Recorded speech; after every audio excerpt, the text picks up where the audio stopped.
Baru masuk babnya. Ya udah, aku jelasin singkat aja ya. Jadi gini, asal usulnya asuransi syariah ya. Jadi asuransi syariah itu tidak lain adalah mekanisme tolong menolong untuk menanggulangi risiko. Contohnya begini, saya suka kasih contoh. Ada 10 orang tukang ojek, masing-masing punya motor dong. Ya, berarti masing-masing orang menghadapi risiko apa dari motornya? Kecelakaan atau motornya hilang. Katakanlah kita spotlight di motor hilang aja. Ya, dari 10 orang itu motornya kan bisa hilang dicuri orang. Kalau motornya hilang dia nggak bisa kerja. Oke, 10 orang menyepakati untuk ngumpulin iuran.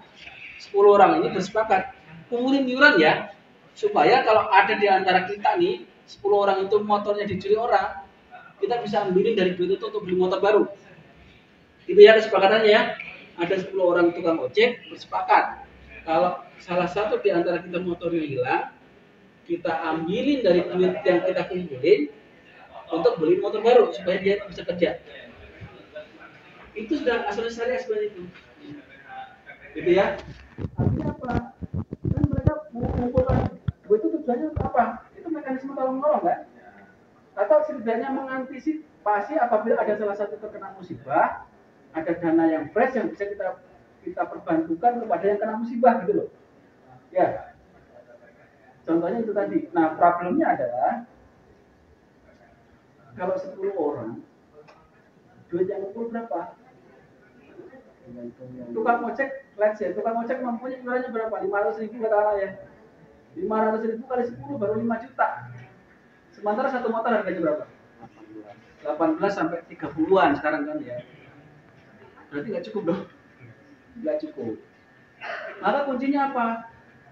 Ya jangan cuma 10 orang yang iuran. Harus lebih banyak lagi, kalau perlu ribuan orang yang iuran supaya apa? Supaya kalau terjadi risiko kecurian misalnya, kita bisa kembalikan penuh itu harga motor satu gitu.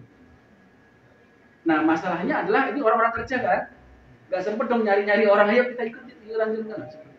Udah serahkan aja ke asuransi. Asuransi itu punya semua tenaga untuk itu. Asuransi punya tenaga namanya aktuaria. Itu untuk menghitung berapa sih iuran asuransi yang pas. Ya, berapa sih duit yang dikumpulkan iuran ya, supaya kalau terjadi risiko bisa nutup. Asuransi juga punya tenaga administrasi, punya alat kerja dan seterusnya yang dengan itu mereka bisa bekerja secara profesional. Maka diserahkanlah urusan pengelolaan asuransi kepada perusahaan asuransi gitu modelnya. Oke? Idenya dapat ya? Jadi kalau 10 orang aja yang iuran, nggak cukup ya duitnya terkumpul. Iurannya pun sampai 500.000. Terus ini sebenarnya bisa tersolusikan kalau yang iuran banyak, mungkin ribuan orang. Maka di Bumida itu ada ribuan orang punya motor, berasuransi motor di sini. Karena kalau 10-100 orang mungkin nggak akan bisa. Kalau yang setahun yang hilang 10 motor aja, setahun yang hilang 10 motor berarti kan 30, katakan 20 juta kali 10 berapa? 200 juta. Ya kan? Berarti Bumida Syariah harus punya duit 200 juta untuk bisa bayar itu. Ya kan? Artinya butuh berapa banyak? Mungkin lebih banyak lagi ribuan orang yang berasuransi motor gitu ya. Itu cara kerjanya begitu. Jadi kita ngumpulin iuran dari ribuan orang untuk mengcover motor-motor yang hilang. Dalam setahun mungkin lebih dari 10 yang hilang. Mungkin bisa ratusan. Iya. Gitu kan? Ada yang dibobol orang ya, kita tahu lah kalau di sosmed itu kan banyak sekali pencurian motor ya. Contohnya begitu. Itu konsepnya dari situ sebenarnya asal usulnya. Jadi kita itu sebenarnya asuransi itu hanya mengumpulkan uang supaya ada dana yang siap untuk membayarkan manakala ada di antara peserta asuransi yang kena musibah. Dia yang punya motornya hilang, yang punya rumahnya terbakar, yang punya jiwa diri pribadi kecelakaan, masuk rumah sakit, rawat inap misalnya gitu loh. Nah semua itu dibayar dari duit yang terkumpul tadi itu konsepnya begitu. Nah itu merupakan implementasi dari Al-Maidah ayat 2. Al-Maidah ayat 2 itu taqwa dan seterusnya itu. Mulai ya. Tapi kalau misalnya asuransi tadi disebutkan kayak misalnya tolong gitu ya. Itu orang yang berasuransi yang ngelakuin itu misalnya ada 10 orang gitu. Nah, kan kalau ini kan ditopang oleh Bumida misalnya asuransi Bumida. Kalau gitu apa keuntungan yang bisa diperoleh sama asuransi Bumida sendiri gitu? Nah, oke. Pertanyaannya apa keuntungan yang diperoleh oleh Bumida itu belum sampai nanti Pak. Kamu di publik lagi. Kan saya jelasin. Oke, itu pertanyaannya oke banget sih. Itu langsung timbul tanda tanya. Lah terus Bumida dapatnya apa gitu kan? Nanti saya jelasin. Tapi pertanyaannya bagus. Ya, tapi ini konsep awalnya paham dulu ya. Jadi hasil besar itu sebenarnya mengumpulkan iuran-iuran asuransi yang dikerjakan manakala di antara para peserta yang terkena itu yang kita ambilkan dari situ.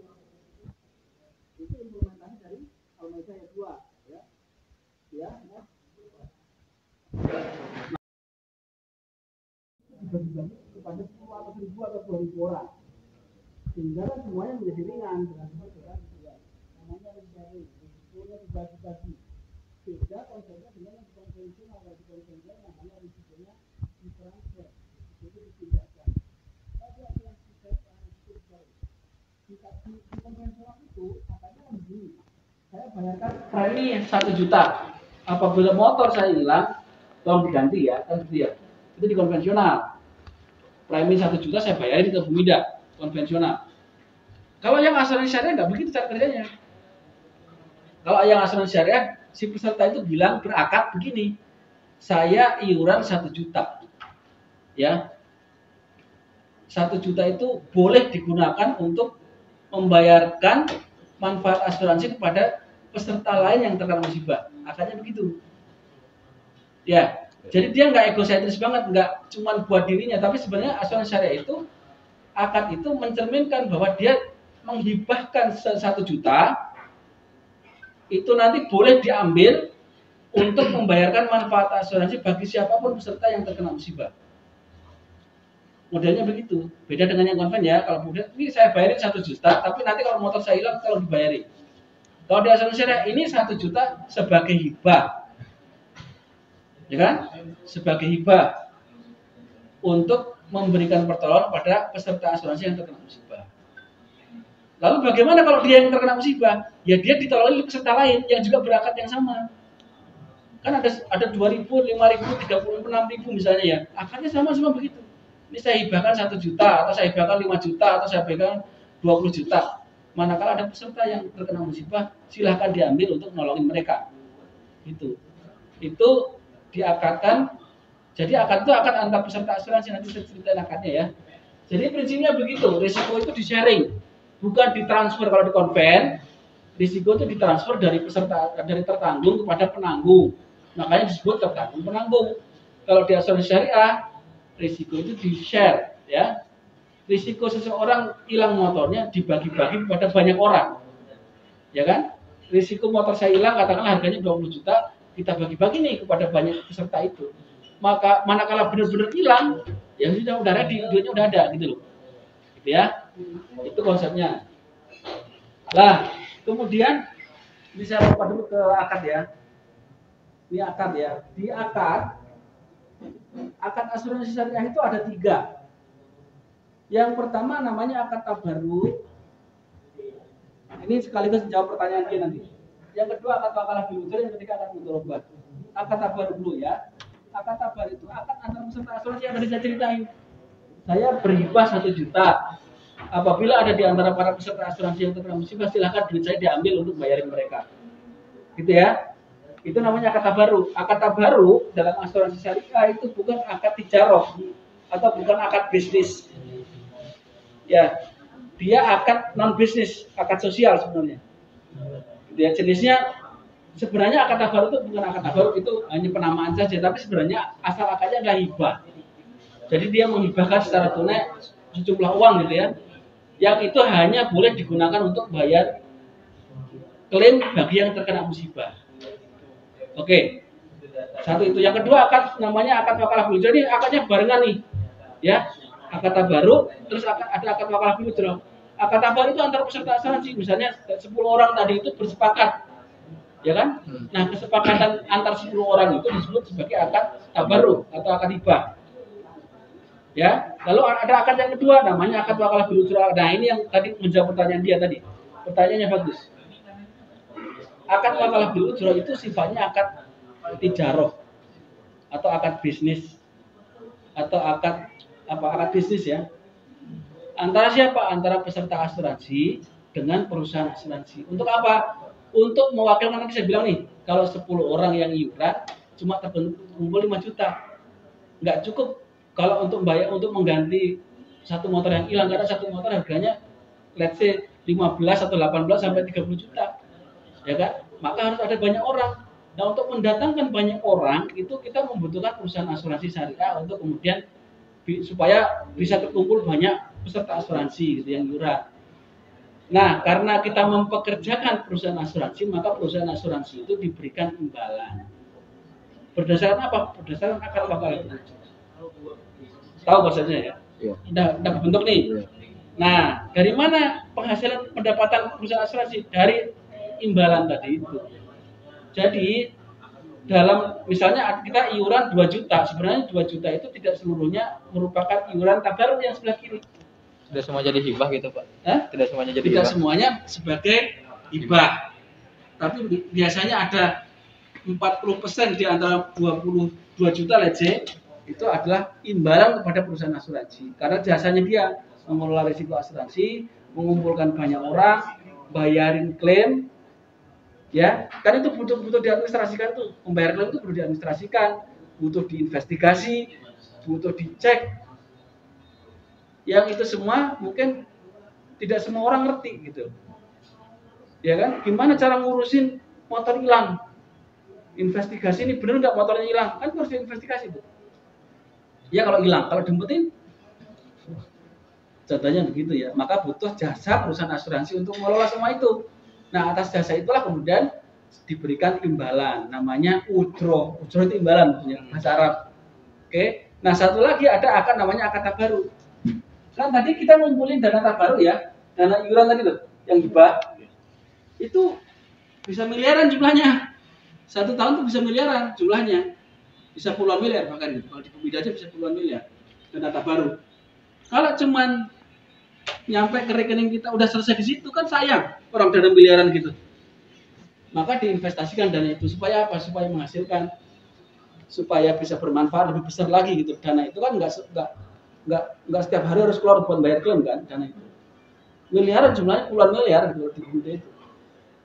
Nah, diinvestasikan dengan akad mudharabah. Akad mudharabah itu akan investasi dana tabarut. Ya. Nanti ada hasil investasi namanya duit katakanlah 20 miliar. Diinvestasikan ada hasilnya kan? Ada hasil investasi. Kan investasi itu 20 miliar itu kan ditempatkan di instrumen investasi, ada yang deposito misalnya, yang paling moderat kan deposito misalnya. Deposito itu setahun bisa menghasilkan berapa Pak? Di 7% ya Pak ya? Deposito berapa persen? Oh 4%. Berarti 4% dari 20 miliar. Lumayan jumlahnya itu. Atau yang mau lebih progresif, misalnya apa ya? Reksadana. Instrumen investasi itu bisa macam-macam, bisa reksadana, bisa macam-macam. Tapi biasanya kalau investasi dana tabarut itu harus memenuhi beberapa persyaratan. Misalnya dia harus liquid, misalnya harus setiap saat bisa dicairkan. Karena bayar klaim, atau dia harus secure, harus aman supaya tidak berkurang jumlahnya. Jangan kemudian diinvestasikan 20 miliar tapi rugi, let's say 2 miliar tinggal 18 miliar, nggak boleh gitu ya. Maka kita harus memilih instrumen yang aman. Nah, instrumen investasi itu macam-macam, mulai dari yang sangat aman sampai yang sangat tidak aman. Ada saham misalnya sangat tidak aman, instrumen saham itu sangat tidak aman karena bisa seketika juga pada saat yang pendek dia tiba-tiba hilang, nggak menghasilkan lagi gitu ya. Ini 3 akad yang digunakan dalam asuransi syariah. Konsepnya ngerti ya? Konsepnya ngerti. Nah, ini proses bisnisnya saya nggak usah pahami ya. Proses bisnisnya, tapi intinya begini. Yang warna biru ini adalah, tadi kan saya bilang premi yang dibayar peserta asuransi tidak seluruhnya dana hibah.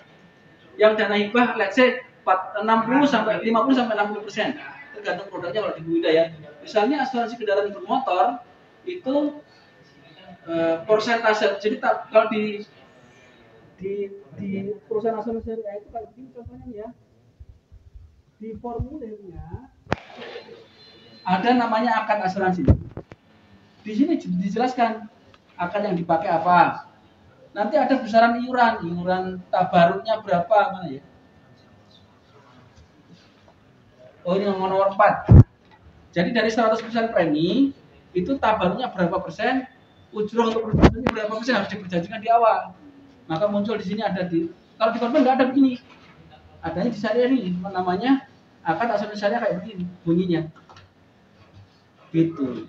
Intinya nanti yang dana tabaruk itu hanya boleh keluar untuk bayar klaim. Karena memang ditujukan untuk itu kan. Jadi mengumpulkan iuran untuk membayarkan klaim kepada peserta yang terkena musibah. Jadi kerannya itu hanya untuk bayar klaim. Ya, jadi kalau ada laba rugi, teman-teman tahu laba rugi dong? Tahu ya? Kalau laba rugi itu apa? Ada pendapatan, ada pengeluaran. Nah, pendapatannya adalah dana tabaruk kita terima dari peserta asuransi. Pengeluarannya itu klaim. Oke? Gampangnya begitu. Nanti pada akhir tahun dihitung berapa total pendapatan, berapa total klaim, dikurangi pendapatan, dikurangi klaim, berapa tuh, ada sisa apa enggak? Ya, kalau ada sisa namanya surplus. Kita menyebutnya surplus underwriting dana peserta atau surplus underwriting dana tabaruk. Gitu ya. Itu apa? Hasil pengurangan dari pendapatan dikurangi pengeluaran, yaitu klaim. Nah, surplus itu mau diapain? Itu harus tersebut di akad tadi. Di akad sini harus tersebut. Si surplus itu mau diapain nanti pada akhir periode? Kita sepakat dibagikan kepada peserta sebagai bagi hasil, kepada perusahaan sebagai insentif kita karena kita sudah mengelola risikonya gitu. Jadi kalau di Bumida itu kayak gini. Ini surplus underwriting ya. Jadi pendapatan dikurangi beban ini ya, yang gampangnya klaim lah gitu ya. Itu nyisa lebih atau minus, surplus sama minus gitu kan. Kalau surplus mau diapain? Surplus dibagi-bagi. Kalau minus bagaimana? Mungkin kan minus, mungkin minus. Kalau minus ya disepakati aja mau diapain. Biasanya ada yang namanya akad court namanya. Jadi perusahaan asuransi itu harus setiap saat mempunyai kemampuan untuk memberikan pinjaman kepada dana tabaruk. Jadi memang benar-benar terpisah nih.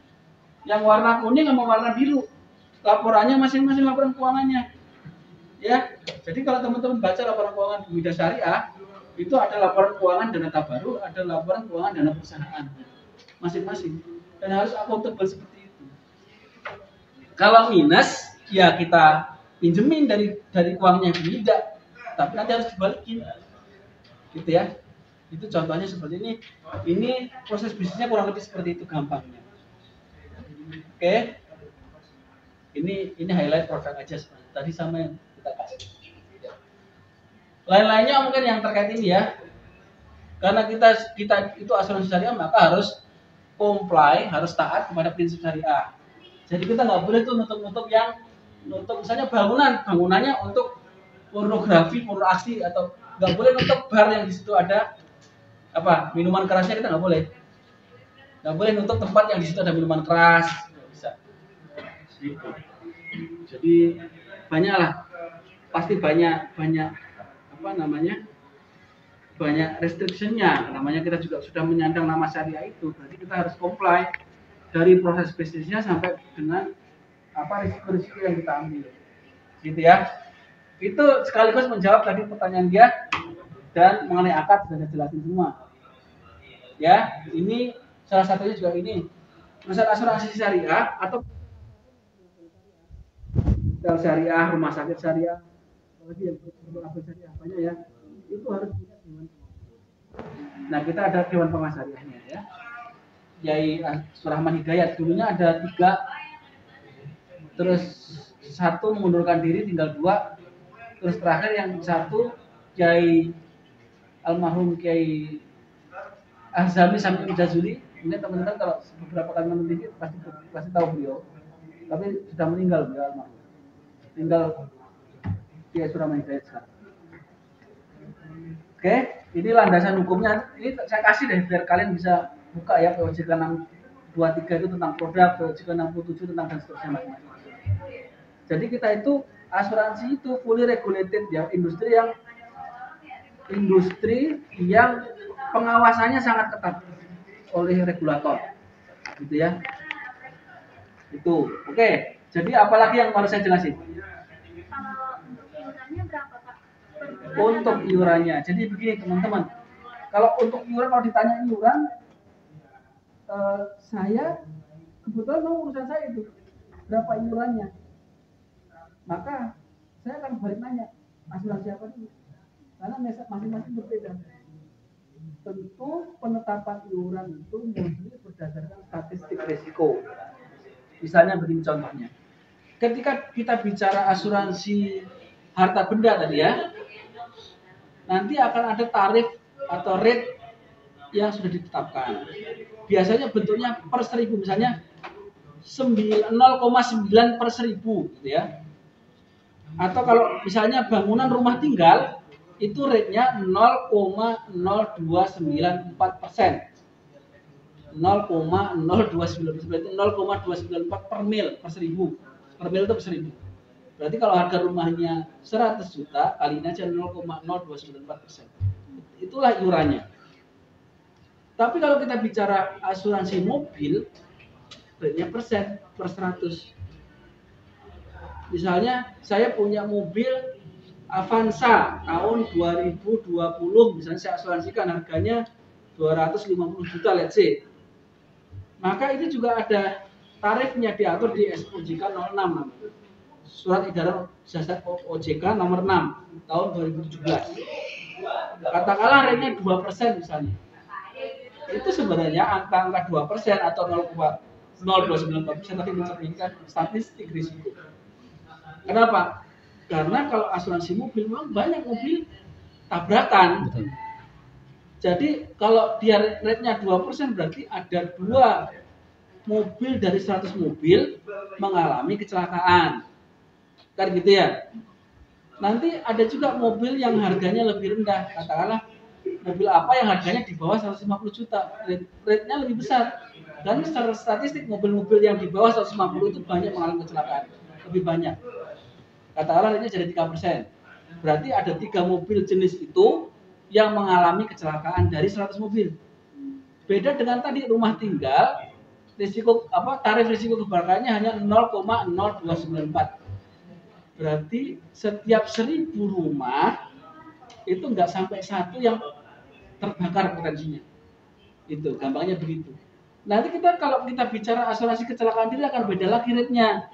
Karena akan mengacu statistik kecelakaan diri orang per orang berapa.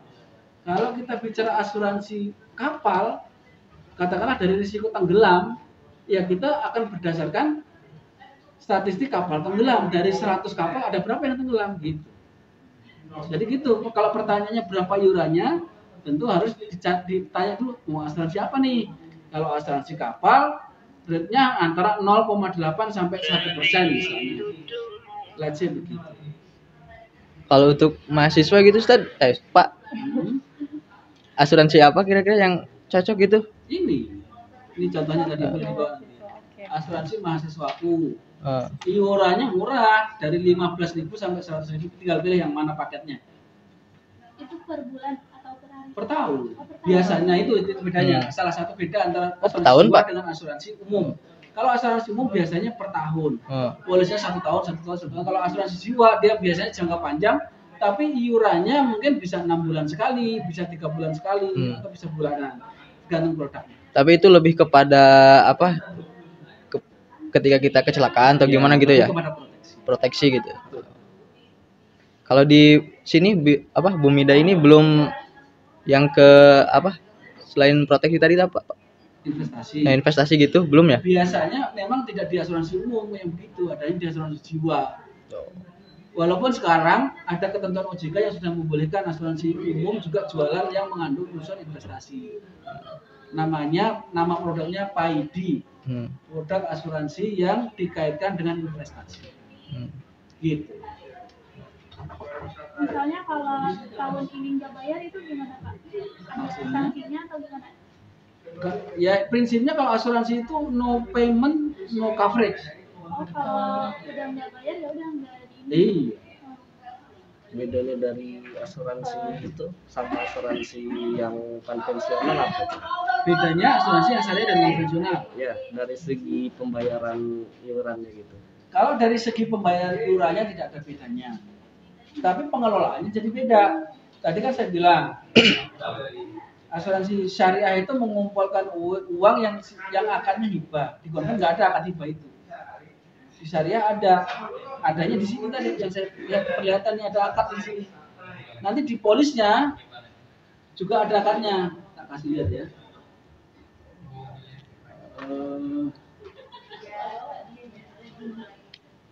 Ini contohnya polis asuransi kebakaran ya.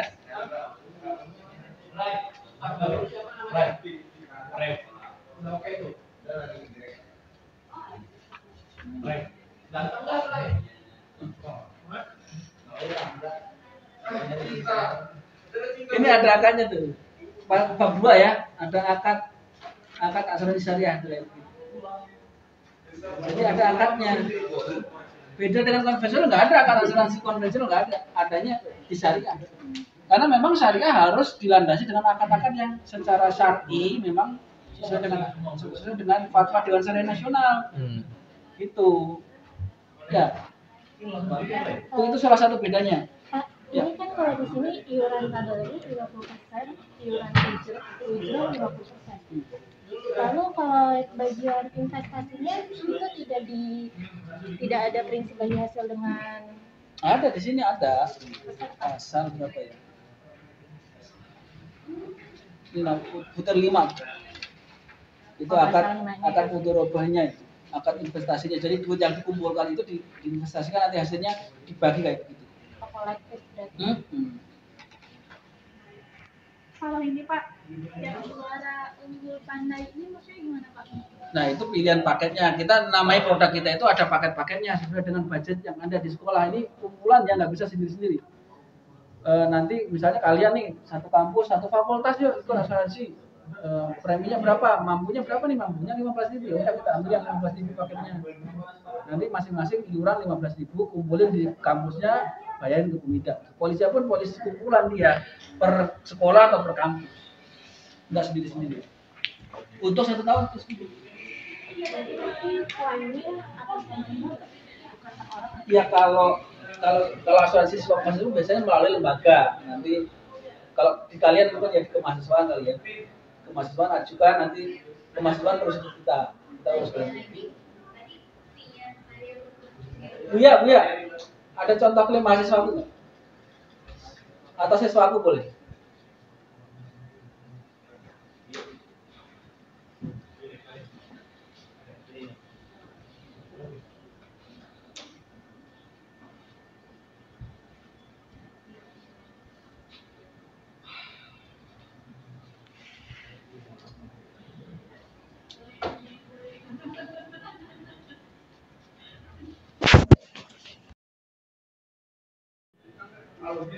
Sawaran mana? Lampung ya? Lampung, ini di Lampung nih. Klaimnya apa nih? Rawat inap. Nih, kasih lihat. Nama muridnya Zakia Talita, sakit demam tinggi. Tipes ya. Dia rawat inap. Ini dokumen-dokumennya, ini kartunya, ini tagihan rumah sakit, laboratorium gitu ya. Udah kita cek. Oh ini biayanya udah dibutuhkan, diterbitkan laporan kerugian pasti. Ini kita setujui, nanti dibayarin udah. Dan ini atas nama Talita Saida, namanya mirip ya. Talita Saida ini kenapa? Perawat inap juga, sakit. Ini ada radiologinya, ini formulir klaimnya nih. Oh, maksudnya? Ya, nanti tergantung paketnya, dia ngambil paket apa. Paketnya apa ini? Yang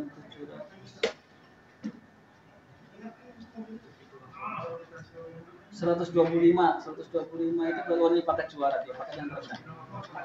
Jadi kalau dia sakit rawat inap, ngitungnya per hari 125. Kalau dia dirawat 4 hari 125 kali 4. Udah kita aja gampang gitu. Ya mungkin nggak nutup semua biayanya ya, tapi kan mengurangi lah. mengurangi karena ini memang paket yang kita bikin sederhana, pembuktiannya pun tidak rumit gitu. Itu contohnya. Terus apalagi yang harus saya jelasin? Yo, cukup jelas. Tapi nanti kamu minta brosurnya boleh Pak? Boleh. Yang ini silakan dibawa. Apalagi brosur di Jakarta Timur, STIP. Style Basic Jakarta. Jurusannya Hukum Ekonomi Syariah. Hukum Ekonomi Syariah. Aduh, ini ada S2 Hukum Ekonomi Syariah, tapi lagi sholatnya.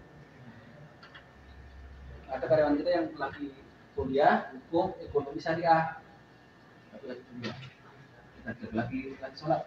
Oke, terus apa yang mau ditanyakan? Pertama produk aja dulu kali ya? Iya. Produk. Ini ya. Produknya apa saja di sini? Iya. Ini asuransi itu selain konven dan syariah, ya kita tuh mengenal beberapa jenis asuransi. Bukan ada ngerti? Ada asuransi jiwa, ada asuransi umum, dan ada asuransi sosial. Asuransi jiwa kita udah tahu, itu berarti coverage-nya atau produknya biasanya terkait dengan hidup matinya seseorang. Jadi kalau hidup dia ada benefit yang kita bayarkan, kalau meninggal pada masa asuransi atau pada periode asuransi ada benefit yang dibayarkan juga. Itu asuransi jiwa. Lalu ada asuransi umum kayak kita ini asuransi umum. Asuransi umum itu biasanya terkait dengan ganti rugi atas kerugian yang terjadi. Ya, jadi tidak melulu mengenai meninggal atau hidupnya seorang, tetapi ganti rugi terhadap kerugian yang diderita oleh peserta asuransi. Misalnya mobil tabrakan, kan dia rugi secara finansial, terjadi kerugian. Kita yang memberikan ganti rugi. Nanti akalnya saya jelasin. Lalu ada satu lagi asuransi sosial. Asuransi sosial biasanya bentuknya obligatori, kewajiban kayak BPJS itu asuransi sosial.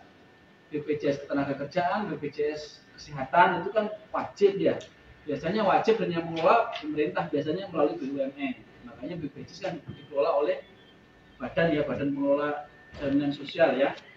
Lalu ada juga kayak asuransi jasa harja itu juga wajib. Yang melekat di STNK kalau kita bayar pajak itu kita juga bayar asuransi di situ. Itu yang mengelola jasa harja BUMN. Itu ada 3 jenis asuransi. Nah kita itu masuknya ke asuransi umum. Produknya apa saja? Nah, saya cari.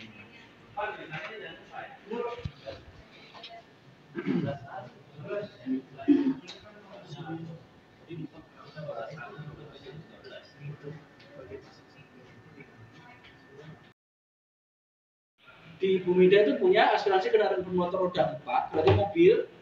Asuransi kendaraan bermotor roda 2 berarti motor ya. Asuransi mobilku itu juga paket biasanya untuk mobil-mobil yang pribadi. Kalau yang atas memang asuransi mobil juga, tapi bisa juga untuk yang punya perusahaan. Asuransi motorku berarti untuk motor yang juga pribadi. Kalau yang kedua ini bisa juga untuk leasing, ya. Perusahaan leasing ketika dia memberikan pembiayaan kepada nasabahnya, motornya harus diasuransiin, ya kan gitu biasanya. Nih, ini motorku biasanya untuk perorangan, tapi yang terkait dengan leasing untuk perusahaan. Lalu satu lagi juga masuk ke sini adalah asuransi alat berat, ekskavator, itu macam-macam seperti itu. Itu lini usaha yang kedua. Yang ketiga, personal accident ya, itu harta benda atau struktur bangunan. Yang kedua terkait kendaraan, yang ini terkait dengan jiwa seseorang. Risiko meninggal dunia karena kecelakaan, risiko orang harus berobat karena mengalami kecelakaan, gitu ya. Nah di Bumida itu ada beberapa produk. Ada asuransi kecelakaan itu yang standar. Lalu ada siswaku dan mahasiswaku itu paket, bentuknya paket. Produknya ini. Nih ya contohnya nih. Ini mahasiswaku dan itu bentuknya benefitnya paket dia. Selain kecelakaan juga ada santunan untuk rawat inap misalnya gitu. Lalu ada asuransi siagaku, kalau yang ini kan untuk sekolah dan kampus. Dua ini, yang ini untuk perorangan atau family atau keluarga ya. Itu ada 4 item produk itu ya. Di ini usaha personal accident. Lalu kargo ya. Kargo berarti ya, dan pengangkutan darat yang beneran itu ya, yang bawa barang, mengirim barang dari satu tempat ke tempat lain tuh mengirim kargo maksudnya. Lalu ada cash in transit. Cash in transit berarti apa kira-kira produk apa? pengiriman uang. Ya, jadi ada asuransi kargo untuk menjamin risiko selama perjalanan barang dari satu titik ke titik lain. Ada juga cash in transit itu untuk asuransi ketika uang dipindahkan dari satu lokasi ke lokasi yang lain. Biasanya bank yang beli asuransi ini. Ya, itu yang di kargo ada 2. Lalu di whole berarti asuransi yang susah ya. Apa istilahnya? Orang kalau mau daftar mengasuransikan kapal itu susah. Karena kita juga mikir-mikir, karena kalau kapal itu kan harganya mungkin miliaran satu kapal itu, puluhan miliar bahkan gitu ya. Jadi kita harus menelitinya itu lebih dalam lagi. Lalu di liability itu berarti tanggung gugat.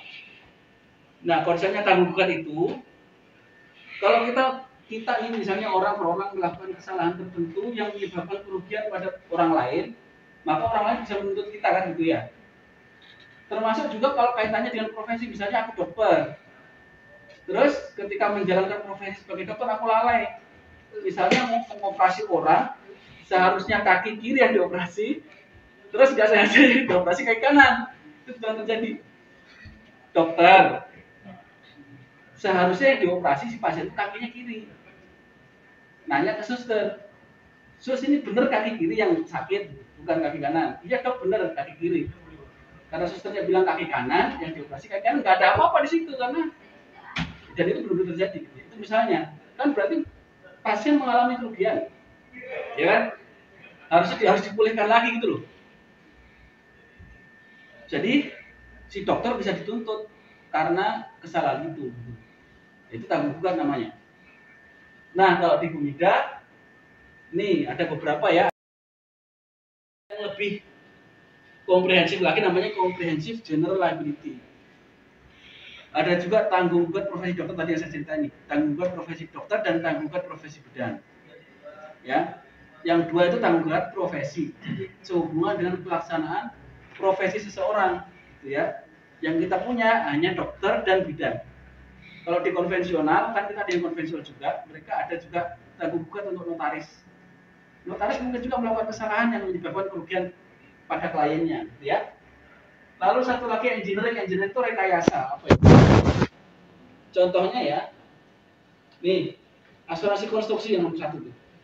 Jadi ketika kontraktor melaksanakan konstruksi bangunan, mulai dari fondasi sampai ke atas, itu kan mungkin terkena risiko, entah dia kebanjiran kalau dia membangun dam atau bendungan, tengah jalan, udah setengah jadi, banjir bandang datang, damnya yang sudah setengah jadi itu rusak. Berarti kan dia mengalami kerugian kan ya, dia mengalami kerugian karena kerusakan itu. Atau bisa juga bentuknya kren yang lagi bekerja, barang yang diangkut kren jatuh, menyebabkan luka badan pada seseorang yang pihak ketiga, atau orang yang lewat misalnya ke apa gitu, atau menimpa mobil, itu juga bisa dituntut. Nah coveragenya termasuk itu. Kontraktor all risk itu yang di cover. Erection all risk dia terkait dengan pemasangan, misalnya lagi masang mesin. Kalau mesin yang di pabrik itu kan nggak kayak mesin diesel yang cuman ukuran segini doang, mesinnya bisa segini gede, gitu kan? Nah itu ada risiko-risiko juga selama pemasangan. Atau memasang konstruksi baja misalnya ya, lagi bikin pabrik, masang konstruksi baja pakainya erection all risk. Lalu electronic equipment berarti asuransi alat elektronik. Lalu machinery breakdown berarti asuransi mesin. Lalu ada kontraktor plant and machinery, itu berarti alat berat yang sedang bekerja untuk konstruksi. Jadi itu masuk ke dalam kategori rekayasa, asuransi rekayasa atau engineering. Lalu ada lagi kumpulan grup, misalnya karyawan PT Anu gitu kan ya, diasuransikan kesehatan. Coveragenya biasanya ada rawat inap, ditambah rawat jalan, ditambah rawat gigi juga bisa gitu ya. Biasanya situ, atau mungkin kehamilan, melahirkan gitu ya, itu asuransi kesehatan. Satu lagi asuransi paketku namanya sehatku. Jadi di Bumida itu yang kan tadi ketemu ya, ada motorku, ada mobilku, ada rumahku, ada sehatku, ada siswaku, mahasiswaku. Itu paket-paket yang memang kita bikin produknya simple, gampang dimengerti customer. Pola perhitungan ganti rugi kita gampang, itu nggak rumit. Karena yang lain mungkin rumit, asuransi kebakaran itu ngitung ganti ruginya agak rumit ya. Gitu kan? Kalau yang sehatku itu biasanya hanya kita sebutnya sebagai santunan hari yang rawat inap. Jadi berapa hari dia dirawat inap? Perharinya katakanlah 200.000, berarti kita penggantiannya 200.000 kali berapa hari dia dirawat di rumah sakit. Gitu biasanya. Itu sehatku. Itu 2 ya di Askes. Lalu ada kredit ya. Kalau di PHK, jadi kalau seseorang yang mengambil pembiayaan di bank misalnya terus dia di PHK, berarti kan dia kehilangan sumber untuk nyicil, ya kan? Nyicil pembiayaannya. Saya ambil rumah di BSI misalnya Bank Syariah Indonesia, terus saya di PHK. Padahal saya bayar cicilan itu dari gaji saya, berarti kan gaji saya berhenti karena saya di PHK. Nah itu kita akan cover, kita ganti. Lalu ada juga asuransi syariah pembiayaan. Kalau yang ini lebih luas lagi, nggak cuma PHK saja, gitu ya. Ada kalau misalnya debiturnya sampai meninggal, kalau meninggal berhenti, ya kan? Penghasilan nggak datang lagi dong. Kalau debiturnya meninggal atau bahkan sampai macet ya, pembiayaannya macet juga, pembayarannya mandek, itu misalnya ya. Lalu ada casualty atau aneka, di sini banyak nih ya. Syariah perjalanan umroh, karena kita asuransi syariah kan ya. Asuransi syariah perjalanan umroh, ada safari juga travel insurance, namanya safari juga punya. Bisa juga untuk umroh, perjalanan umroh atau haji safari itu. Yang 2 ini asuransi perjalanan sebenarnya ya. Tapi yang satu standar yang dari asosiasi asuransi syariah, namanya ASPU. Lalu kita punya produk sendiri namanya Safarin. Itu sama-sama asuransi perjalanan. Yang di-cover apa? Ya risiko selama perjalanan. Misalnya gagal berangkat, sudah direncanakan mau berangkat umroh tanggal sekian. Hotel di Mekah udah dibayar, tiket pesawat udah dibeli, ternyata gagal berangkat. Misalnya karena si calon jamaahnya sakit pada hari H, sakit, batal dong jalannya ya. Sementara dia udah bayarin semua tuh biaya-biaya yang di Mekah gitu ya. Itu ada yang bisa di-refund, ada yang nggak bisa. Berarti dia mengalami kerugian di situ. Misalnya contohnya itu cover gagal berangkat. Juga cover ketika jatuh sakit di Saudi misalnya. Ya kan ada jamaah berangkat ke sana sampai sana sakit. Atau mungkin jatuh, ada juga yang sampai Mesir ya, sampai Mesir jatuh harus sampai operasi di Mesir, itu kita ganti biaya-biaya itu operasi. Lalu ada burglary itu berarti perampokan, risiko perampokan biasanya untuk toko yang ada stoknya gudang gitu ya, itu ada risiko dibongkar orang, itu namanya asuransi burglary.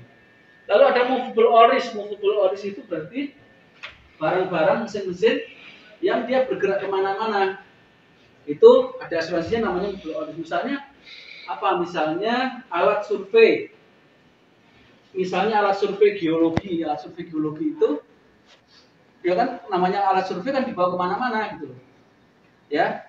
Nah itu diasuransikan di asuransi movable oris. Kalau billboard teman-teman udah tahu pasti ya, billboard berarti papan reklame yang besar-besar itu ya di pinggir jalan itu ada asuransinya, dan memang harus ada asuransinya. Kenapa? Karena kalau dia jatuh menimpa mobil yang lagi lewat, itu yang masang billboard bisa dituntut, dan dia harus ready dengan asuransi itu. Nah, billboardnya yang rusak itu juga di cover gitu loh. Jadi kalau ada billboard kena angin gede, dia runtuh, rusak kan billboardnya, runtuh menimpa mobil yang lagi lewat, mobilnya nuntut, dia harus ready dengan asuransi, gitu ya. Lalu ada cash in safe, berarti apa itu kira-kira? Asuransi penyimpanan uang. Ini biasanya yang beli bank memang. Bank Syariah Indonesia, BPRS gitu kan, mereka nyimpen duit. Itu harus ada insuransinya. Lalu ada itu macam-macam yang lainnya yang nggak masuk ke depan-depan tadi, masuknya ke sini gitu. Gitu ya. Itu casualty yang nomor 10 udah habis tuh. Jadi kalau Bu Mida kita punya 36 varian produk macam-macam yang tadi saya ceritain. Ya, ada 36 produk. Itu jenis-jenis produknya Bu Mida. Oke? Clear ya? Nanti tak kasih yang ini slide-nya, jadi nggak usah dicatat. Oke, next apa yang harus saya jelasin? Akadnya. Ketika dia masuk PK, jadi modelnya dia kalau di asuransi jiwa itu ada model bayarnya 6 bulan sekali berapa juta gitu misalnya ya. Nanti akan cair bertahap. Dari yang kita masukkan ke asuransi itu akan cair bertahap sesuai planning. Misalnya ketika anak masuk kelas 1 SD misalnya ya, jadi menjelang masuk itu kita planning dia sudah cair pertama kali, nanti akan ada dana yang cair, nggak semuanya mungkin ya, sesuai planning aja berapa butuhnya anak masuk SD. Nanti ketika masuk SMP cair lagi, gitu. Naik SMA mau masuk SMA ada cair lagi, itu sampai habis masa asuransinya. Itu adanya di asuransi jiwa. Kalau ini lebih kepada proteksi. Kalau di asuransi jiwa itu selain proteksi juga ada investasinya, kayak tadi saya ceritain. Jadi asuransi semacam beasiswa pendidikan, gitu ya, yaitu ada unsur investasinya. Jadi duit dimasukin ke asuransi sama insurans nanti diinvestasikan dengan return atau pengembalian yang lebih besar. Ya, biasanya begitu. Nanti akan ada schedule untuk kapan dia bisa cair. Kelas 1 SD, nanti kelas 1 SMP, kelas